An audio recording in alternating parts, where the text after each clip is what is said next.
Welcome, everybody, to a brand new episode of the Inspiration Accelerator. I am joined this week by a true, giant of a human, even though we've met in person, and she's not gigantic. She's regular size, but her name is Christine Astarita. She is the founder and owner of Breakthrough Intensive PT. She's an endurance athlete. She is an author. She is an adventurer. And she just did something last month that she trained for like 9 months, right? Was it 9 months? It was 9 months. 9 months that she is going to tell us about in a moment, that when you hear this, I'm pretty sure your mind is going to be blown. Christine, welcome to the show. Thanks so much for being here. Thank you so much for having me. I'm so excited. Awesome. Well, start us off. I want to talk about this event that you I don't even want to call it an event. It's like I don't know, it was like a life-changing adventure. But talk to us about what you did a month ago and why you did it and what it was like, please. Sure. Yeah. So September 9th and 10th, just a month ago, I completed a 100-mile journey. It was called the Run to Breakthrough. And I'm located here on Long Island. So I ran across Long Island from the Montauk Lighthouse all the way to my office, which is called Breakthrough, hence the Run to Breakthrough. Yeah. And so just as a little bit of a background, which I feel like is relevant, Breakthrough is a physical therapy clinic that I own, and we do intensive PT for kids and adults with disabilities. Yeah. And so we are really whole family centered, and we're located in Islandia, New York. So all of these kids are told that, and families are told that they're never going to be able to do things by doctors and limiting beliefs. Yeah. And, your child's never going to be able to walk. They're never going to be able to talk. And so I took that inspiration and turned it into my own endurance challenge, and created this event, and to also give our families an opportunity to be part of something bigger. And so along that 100-mile journey, I pushed our clients in an adaptive stroller. And some kids joined us by adaptive trike, some joined by foot. And all of our families joined along that 100-mile journey while we fundraise for a local nonprofit that helps the community out. Wow. All right. So let's just get clear on this, because this kind of stuff absolutely blows my mind. So first of all, let's start before we get to the event. You've committed your life to supporting people and to helping people who are folks who have disabilities, folks who are medically fragile, and as you said, people who've been told, and families who've been told, your child will never do X or Y or Z. Where does that come from? Why do you do that? And and I don't mean that why do you do that in like a bad way? I think it's awesome and I'm totally aligned. But what does that come from? How did you get started? Yeah, that's a really good question. I think I've always had a passion for helping others. Obviously, why I went into the PT. You go into healthcare because you want to help others. Yeah. And I did a rotation with pediatrics, and these kids just lit up my life. And I knew that I wanted to do that forever. And I always wanted to open my own clinic, and, steps and journey along the journey. Here we are at Breakthrough. But I think that my heart just feels pulled to show up for them because they're so underserved. They're not given resources and support. And it's things that I've learned along my journey of working in the field, that you just see how they're left on their own a lot of the time to figure things out, to figure out services, to find resources, to find the best doctors, to figure out diagnoses, to get medical equipment. And our healthcare system, to be pretty blunt, is failing these families. Yeah. And I really wanted to create a space that they feel supported, and we can create a community around it. Throughout my journey, I was a home care therapist, and I was constantly in awe of how there was a lack of resources and community around these families. Yeah. And so I just started saying, well, I don't know the answer to that, but I know another mom that does. So let me connect you to, and, et cetera. And it kind of tumbled into this really beautiful journey of trying to create a community and whole family support center, which kind of turned into Breakthrough. But I think it just stems from recognizing how the current society and systems are failing this community in particular, and really feeling like an advocate and wanting to show up for them in a much bigger way. It's such a powerful point. And my wife will often say, we have a son with autism. I've talked about Teddy on the show many times. He turned 8 yesterday, which was really cool. But she'll often say, like, the hardest part of raising a child with special needs is the paperwork and all of the red tape. And I can't tell you how many times we've had a therapist who's come to the house, but then they switch the insurance that they take, and so we can no longer have, and like it's been in a lot of ways a revolving door to get him the support that he needs. And thankfully we're, I have a degree in special education. I was a special education teacher. My wife has a degree in psychology. She's certified in ABA. We're ahead of the curve here, and it's still a real challenge. And I feel like, and I'd love your thoughts on this, as inclusive as our world is becoming, there's still just so many places where, for kids who have really severe disabilities, it's just not set up for them. What are your thoughts on that? Is there, like, I mean, whether it's a restaurant or a doctor's office, maybe doctor's office is a bad example, but like, do you feel like the world's just not set up for folks who learn differently and who have different needs? I mean, 100%. And it's so crazy that you asked me that now, because I recently just surveyed and asked some of my families, because my second children's book that I'm writing is going to expose a lot of inaccessibility within our society and community. So I asked them to share some of their stories with me.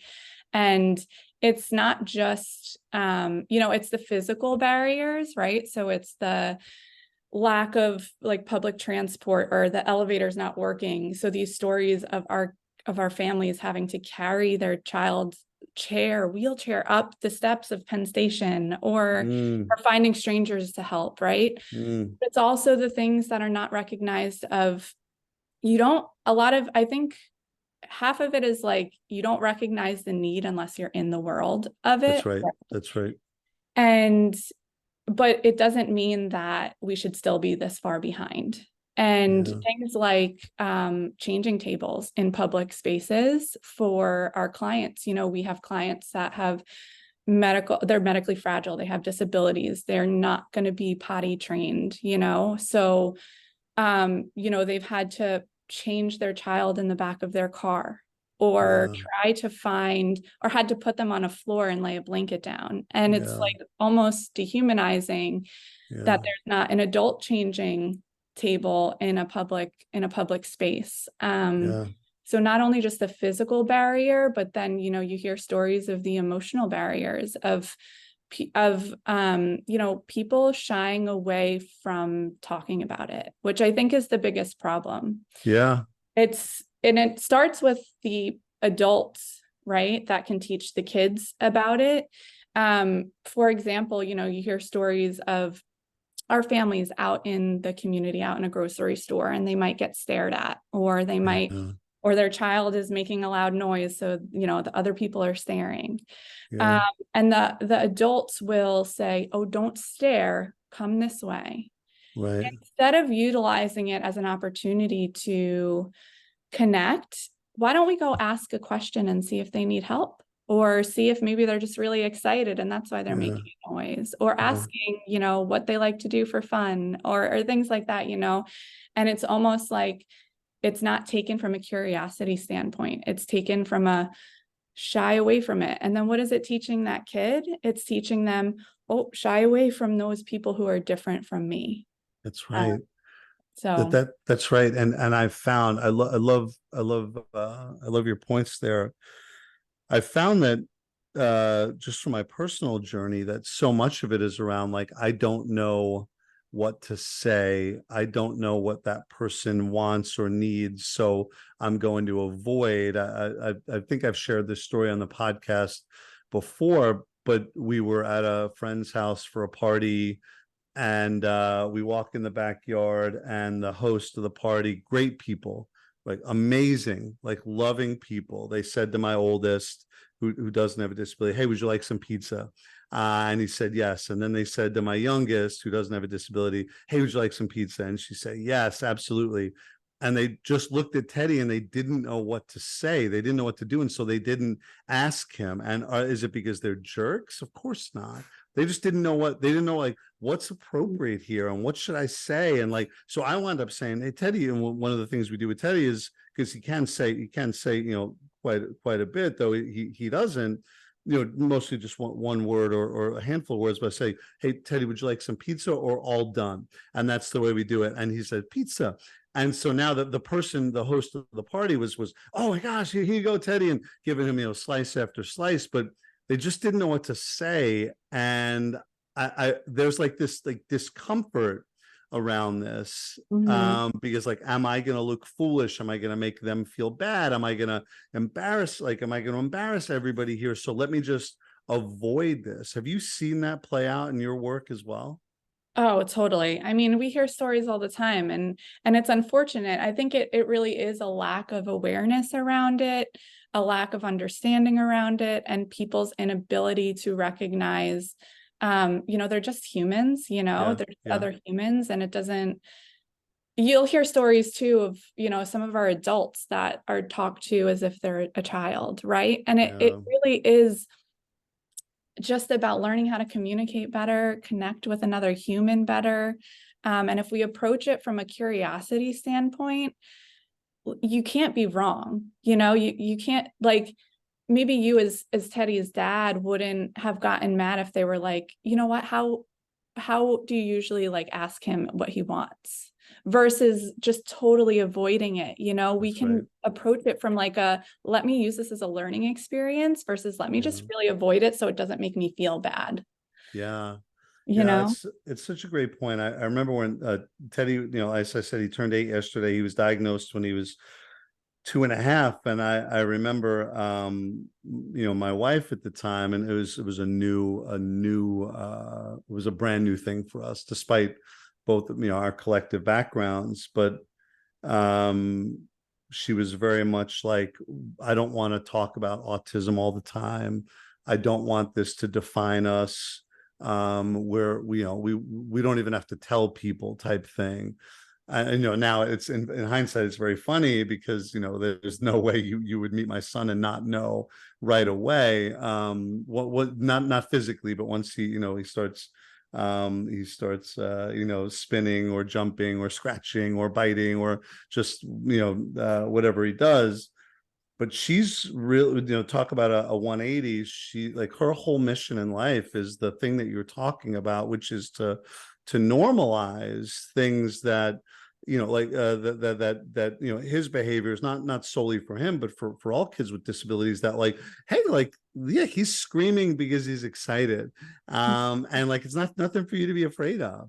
And like, he's jumping right now because he's really happy. And like, or like, he's crying right now, the same way you're able to like tell people when you're upset, he's not able to do that. So he's crying right now, and that's like totally fine. It's just like when you get upset about something, you're able to say, and tell somebody. And even yesterday at his party, when we were singing happy birthday to him, I should probably put the video on social, it's just so special. But while we're singing happy birthday to him, he's flapping so hard because he's so excited. And what I've seen my wife do, and she's done it on the micro level, and she's working to do it on the macro, not unlike yourself, is to like the people in our lives they just get it. And our kids friends will introduce him to like a new group of friends and say something like, this is Teddy, like he doesn't talk a lot, he has autism, but he's an awesome kid. And like, you know, and meanwhile, while they're doing that, Teddy's like pulling away from them or running in a different direction. So Right. it's hilarious, it's beautiful, it's awesome. But you know, she's really on this mission to change the way people think about these things, you know. And it sounds like you are as well, because you're working with, you know, actual clients, but you want to change the way people think about people with disabilities. Is that right? Yeah, I mean, 100%. And it goes back into that, what I was saying, my heart just feels pulled to show Yeah, up for them. And whether that's through the services and other workshops and other things that Breakthrough provides specifically, but it's on a much larger scale of really, and like I said, people don't get it unless you're in it. Well, then yeah, how do we help? We bring people in to yeah, show them, and more people will recognize these barriers for them, and hopefully we'll be able to make societal change, you know, and yeah. perspective shifts. And it's not, and obviously that's huge scale, right? But it starts in smaller communities, and then you just can continue to make that wave grow, right? And it's so Yeah. true. I'm very pulled to show up as an advocate for this community in a lot of ways.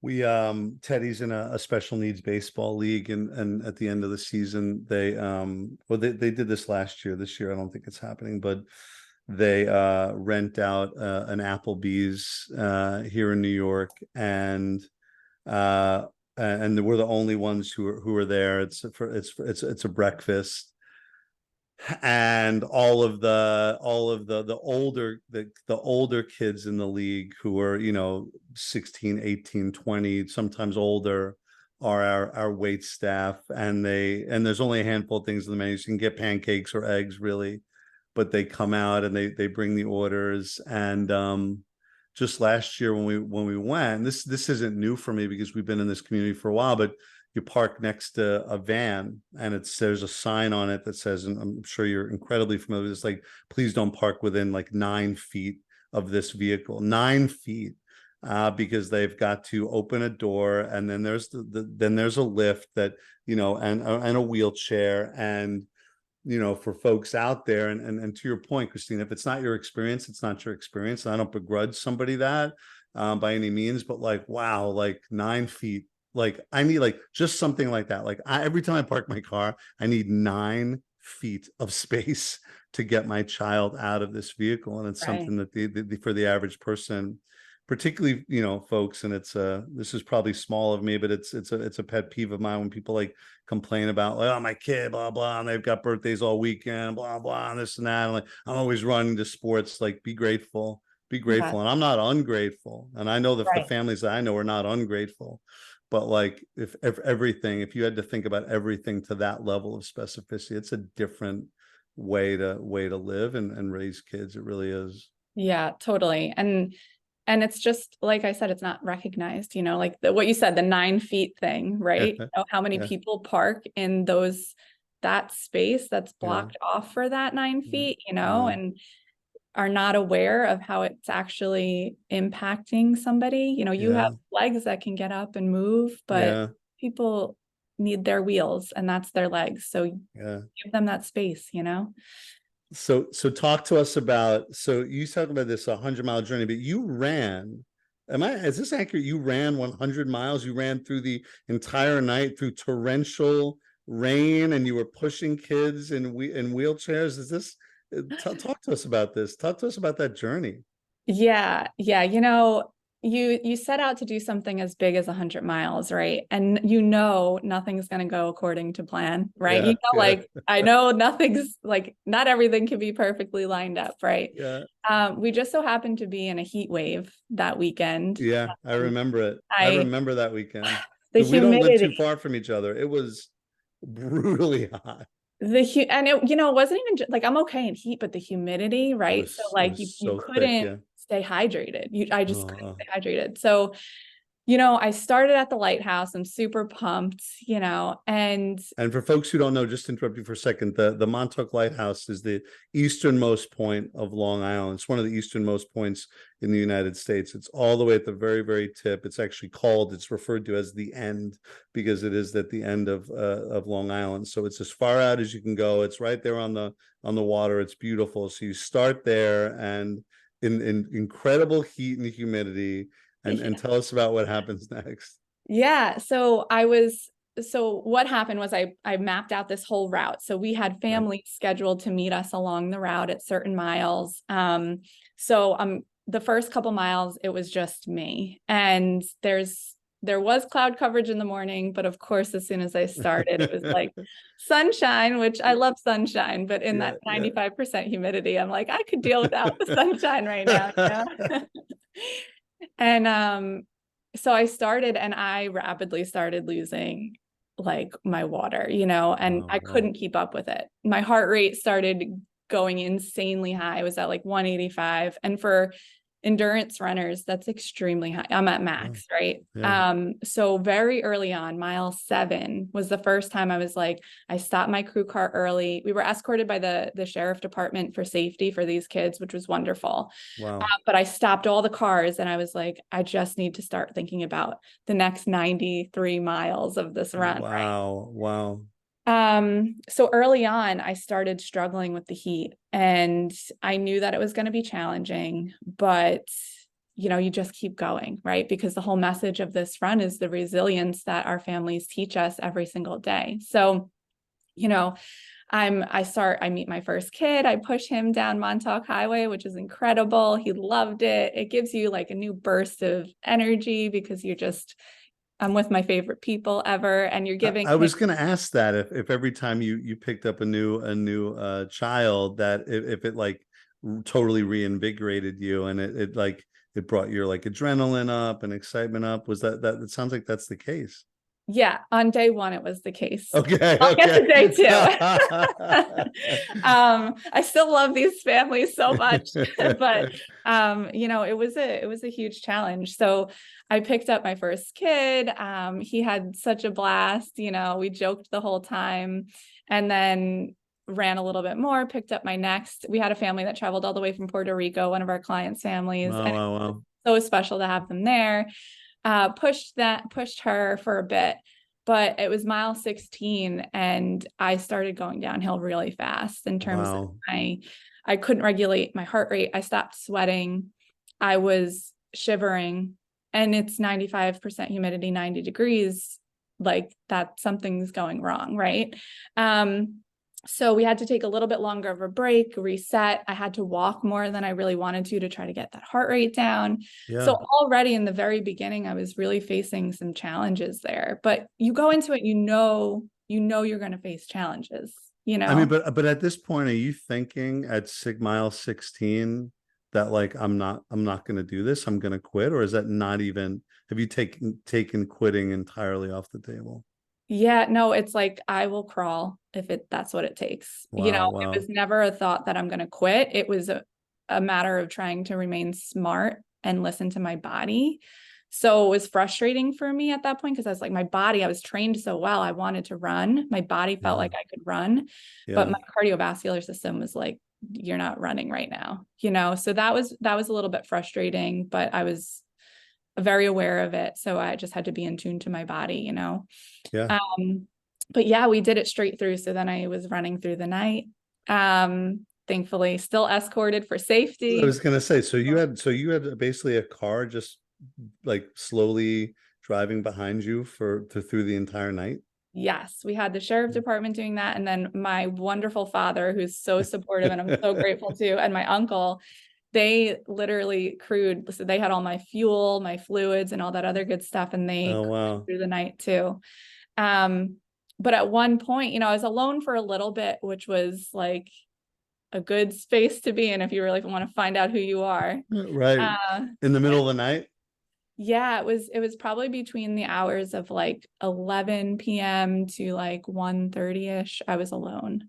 Wow, wow. And at that point, you've been running for, 11, 12 hours, you're exhausted. And I was in heat exhaustion, Heat exhaustion. Yeah. So my body was just a level of fatigue I've never really experienced before.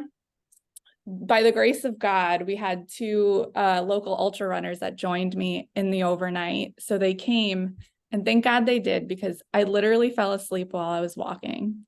Really? Yeah. I don't know how that happens, but it happened. I've And never heard of that. That's crazy. in motion, I started to, I guess, drift off, and they were like, they jumped into action. I took a 15-minute nap in the back of the sheriff car. And then, I'm like shivering, but I'm like, okay, I got to keep going, and you just get back on your feet. But through that, So you don't sleep. So is that 15 minutes? Is that the only time you slept in the entire journey? yes. Wow. Wow. Wow. Wow. Okay. Yeah. And I was just like, okay, I'm just going to embrace this for now. And, you just keep moving. And I'm so grateful that I had amazing people come out to support me in those really hard times. My team at Breakthrough came to support me, which was really wonderful. And then back into the morning, started picking up some of our clients again. And the temperature, like the humidity was still 95%, whatever it was. And the temperature had dropped a bit, which was helpful, right? Yeah. Yeah. But we started picking up kids early on. We actually did one of our families lost their daughter this past year. She was 4. So we did 4 miles in memory of her for how old she was. And her parents came all the way from Westchester to do that with us, which was a really special moment to honor her in that way and still have her as part of this really special event. Wow. And then, a lot of our other families met up, but I was at a point of, I just was like, I have to just keep putting one foot in front of the other. I was so exhausted that I wasn't finding that exhilaration of seeing my families. I was so grateful, but my body was so tired that I was in the mental thick of it. Yeah. And there's one even oh, go ahead, please. Oh, yeah, sure. So there's one moment, it was like mile 95, right? And after humidity, what comes? Rain, right? So it wasn't just drizzling, it started torrential downpouring, I right? know it. I remember the We day. luckily had the rain cover for the kid, whoever I was wheeling in the stroller, and all this other stuff. And before that, like we didn't have, one of our clients did get caught in the rain. We didn't have the rain cover on him. So one of the dads like swapped with me, and I was wheeling his daughter in her stroller. And I remember it's just downpouring, and my friend was with me, and she's like, "You're almost there though." And I was like, I still can't comprehend how I have 5 miles left. It felt like it was another 100 at that point. Really? Okay. And it's downpouring, and I was freezing, and I was just so tired. And I was like, why is it raining right now? And I remember there was on the stroller, because it wasn't the stroller I was using, there was a little peephole of the little girl, that one of our clients that I was pushing at the time, Emily. And I'm pushing her, and I'm walking at this point, and she is as miserable as I felt in the rain. She was giggling. And I remember her peeking up through that little square with this beautiful smile on her face. And I'm like, oh my God, they're still teaching me this lesson. Yeah. That they are so resilient, that they're just still smiling through the thick of the rain, and she was just so joyful.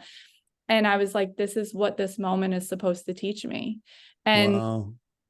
And the whole journey overall, right? Like you think about, and I'm sure you can relate to this experience being, the father of someone who has special needs, is part of your journey is like, you just get challenge after challenge, and it's just figuring it out, and it's challenge. And that's right. Like you can't plan, you just got to keep facing it.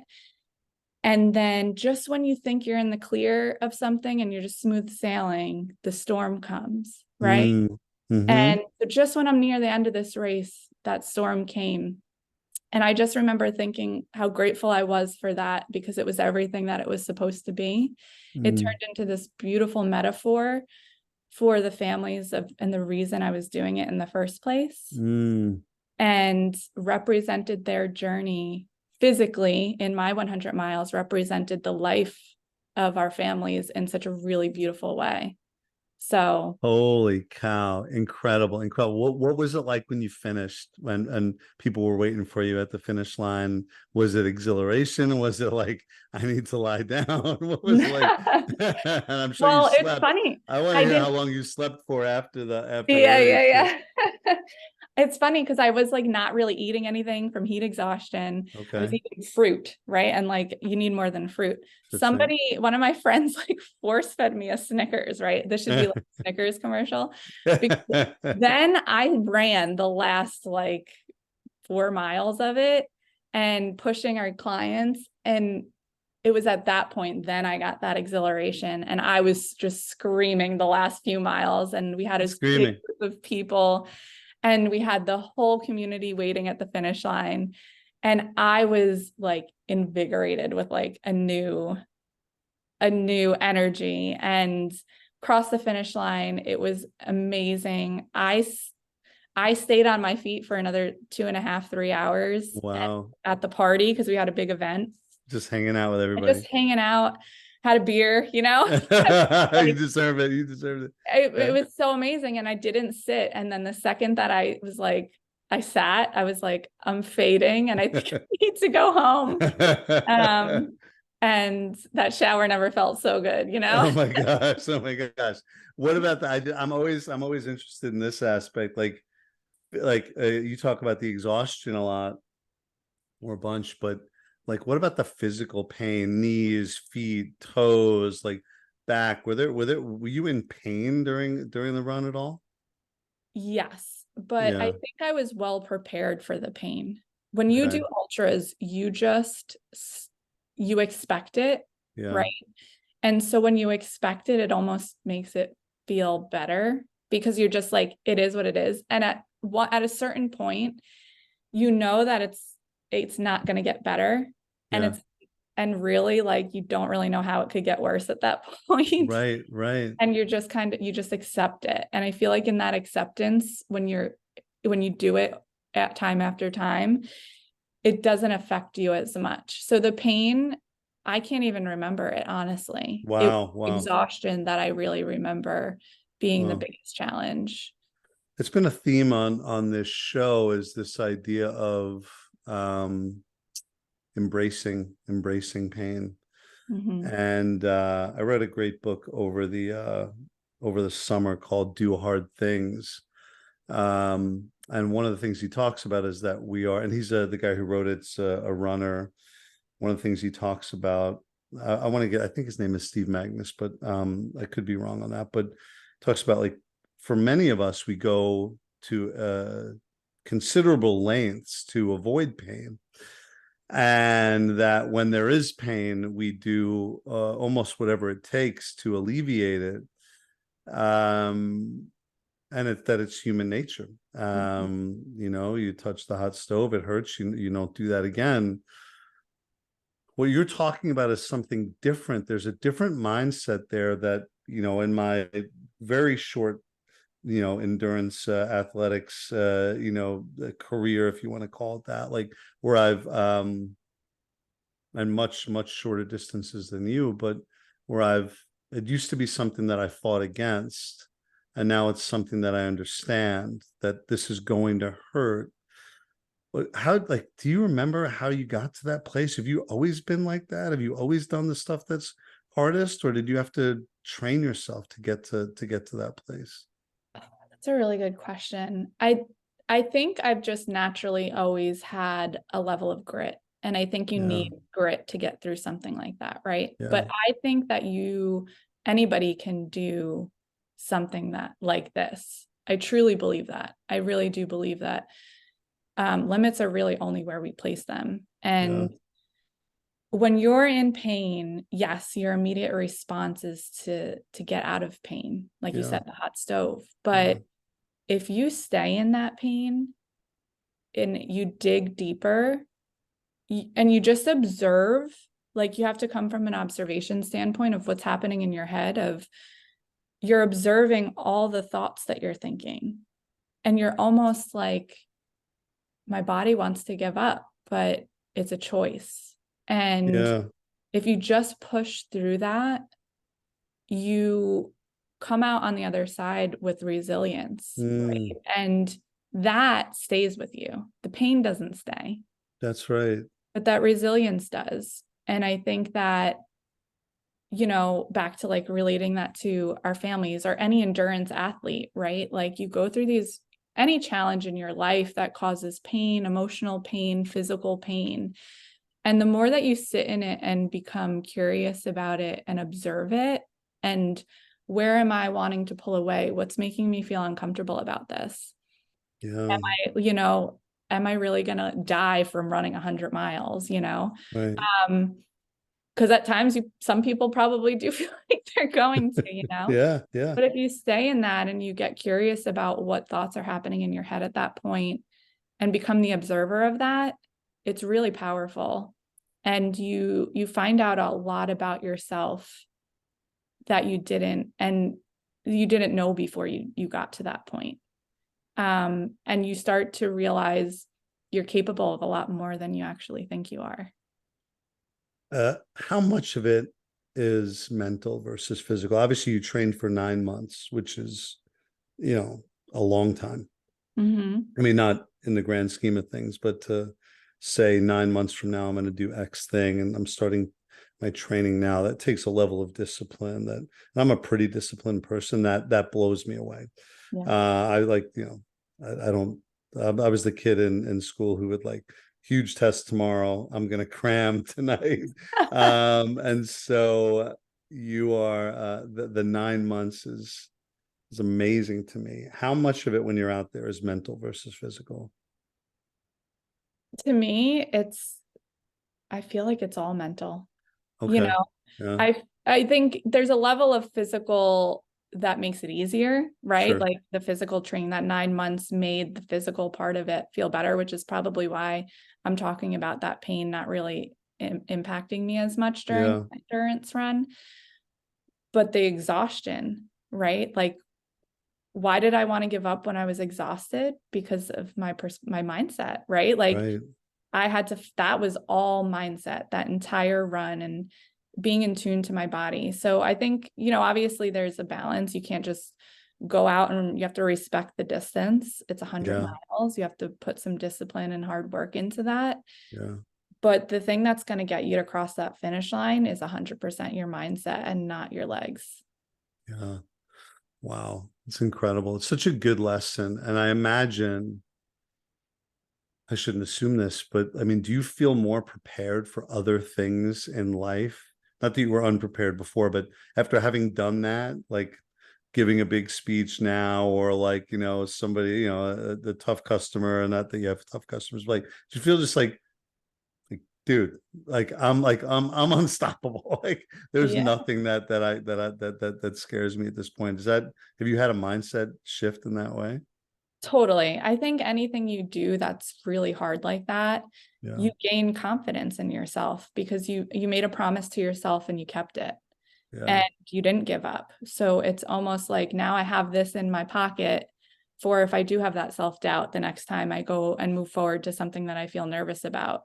Yeah. Um, and once you get to that point, it just keeps expanding, right? You're here now, and I ran 100 miles, but now it's like, well, now what's possible? I ran 100 miles, or I opened my own business, or I wrote a book, or, you know, and it's like, well, Yeah. what else is possible now? And why do I keep placing limits on what I believe is possible, you know?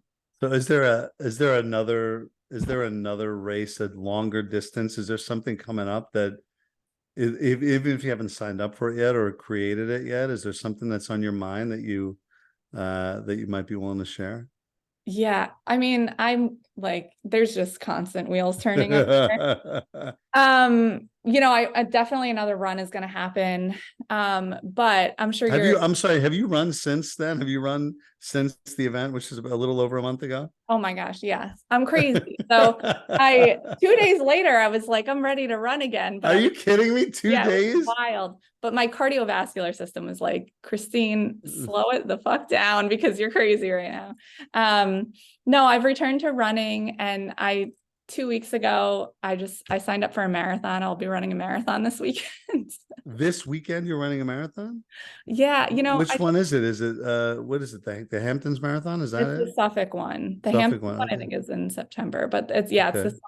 the Suffolk one. I was like, you know what? I feel good.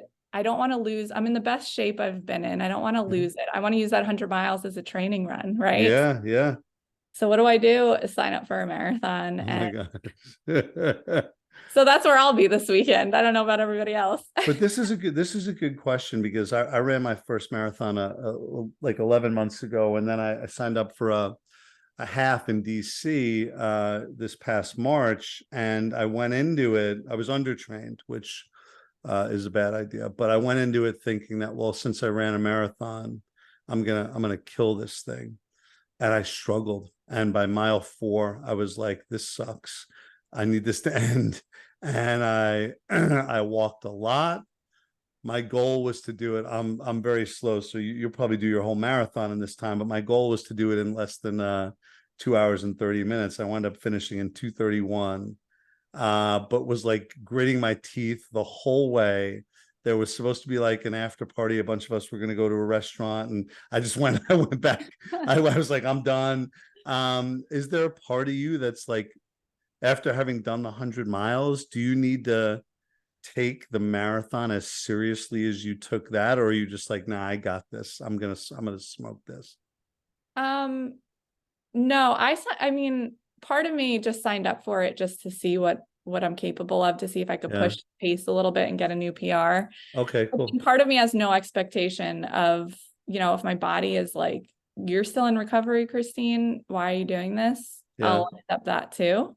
Okay. But I'm just kind of like, I look at it as I don't really have anything to lose. What am I going to lose? Yeah. Like, I'm going to suffer for 4 hours. Yeah. I feel like I strive in suffering sometimes with that. So, That's that's amazing.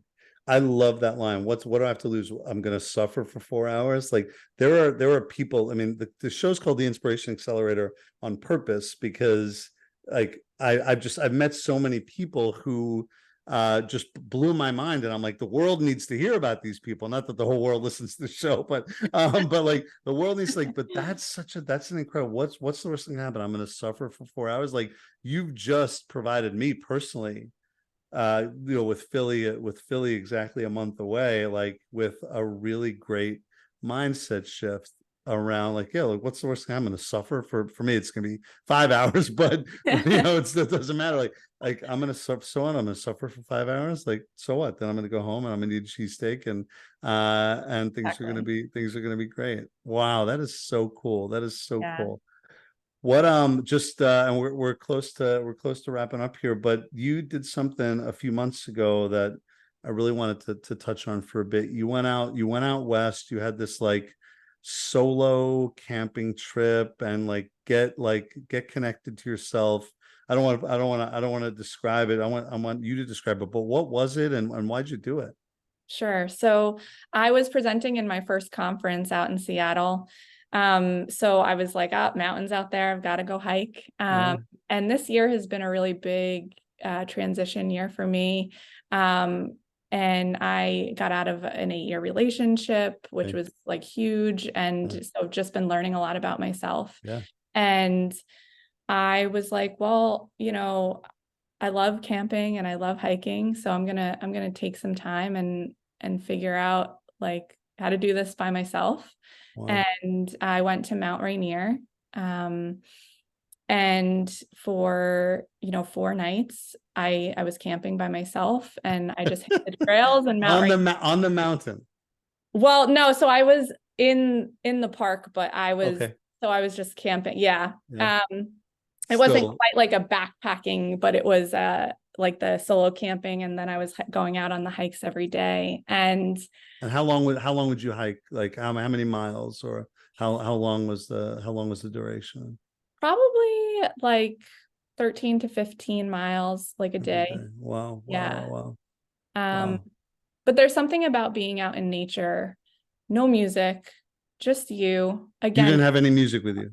no, I just Okay. utilized my breath and my thoughts to guide me. And it was similar to my endurance running, you when you're with yourself for that long, Yeah. you just learn so much about yourself, and nature really grounds you. So being able to do something like that, and even if I was a little bit nervous at sometimes, it was huge for me. And I learned a lot about myself in those moments too, where you don't get a lot of opportunities to step outside of your day to day when it's crazy. When I'm Yeah. here and I'm running the business, it's like crazy, crazy running. You got to go for your run. Then you got to get to the office, and you've got to do meetings, and you've got to do training, and you've got to do all these things. And when you step outside of that, it just grounds you. Um, Wow. so it was just an incredible experience. It's beautiful, incredibly beautiful out there. I don't know if you've been out there. I've been to the Pacific Northwest a bunch. I've not been to Mount Rainier, but I still to this day, I mean, I'm pretty well traveled. The Oregon coast is the most beautiful place I've ever seen. So Yeah. I don't know the exact experience, but I'm somewhat aware. It's Yeah. gorgeous.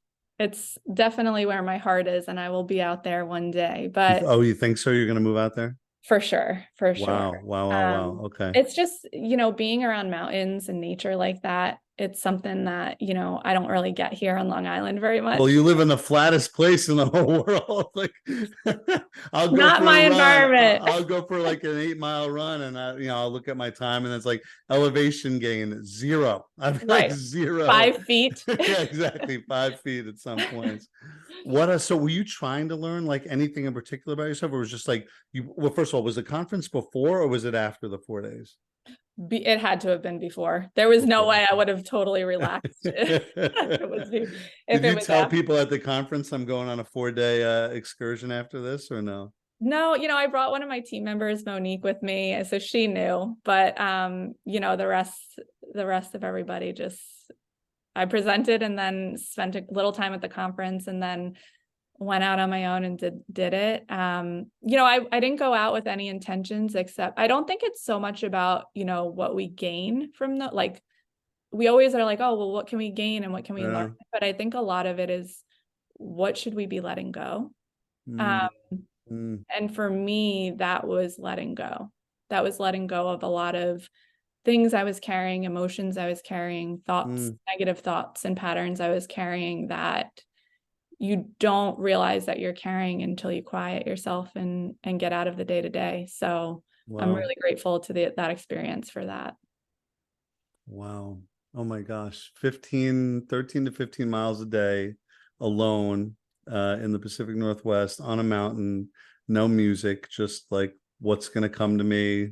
That's incredible. Wow, wow, wow. There are people listening to this right now who are like, this woman's crazy. She's out of her damn mind. There are people who listen and are like, wow, I gotta try that. But there's something about just like going for a walk or getting in touch with nature. It's amazing. And yeah, it's good coaching for me. There's a hike that my friends and I do out here on the island, and I haven't done it in probably over a year. And we've done it in like, in like February in like a foot of snow, and we're in 8 layers because it's 2 degrees and windy. And even something like that, it's 10 miles. You come back, you're changed, like maybe not radically, but you're changed. Yeah. And there's something else too, I think, and I'll get you out of here on this question, but like there's something about doing something that other people aren't doing, not in a competition way at all, but something about like, yeah, like I know most folks are in bed right now, and I'm out here in a foot of snow and it's 2 degrees and I'm just walking. And there's something about coming home after that is just is makes a difference for me. Do you find that as well with some of the things that you've done? Yeah, I mean, totally. It's something that, you know, you build resilience in those moments, you build your discipline, and Yeah, you carry that past yeah, that walk that you do, you know, yeah, and it does prepare you for things, you know, your nervous system is rewired after doing those hard things that's that right. people aren't doing. That's right. And that you carry with you. So the next time, you know, something happens with the business, I know I could do hard things. You That's know, so I cool. know I can get through that too. Wow. Wow. This was incredible. Thank you so much, Christine. You're incredible. I'm like blown away by the stuff that you do. Tell folks how they can find you.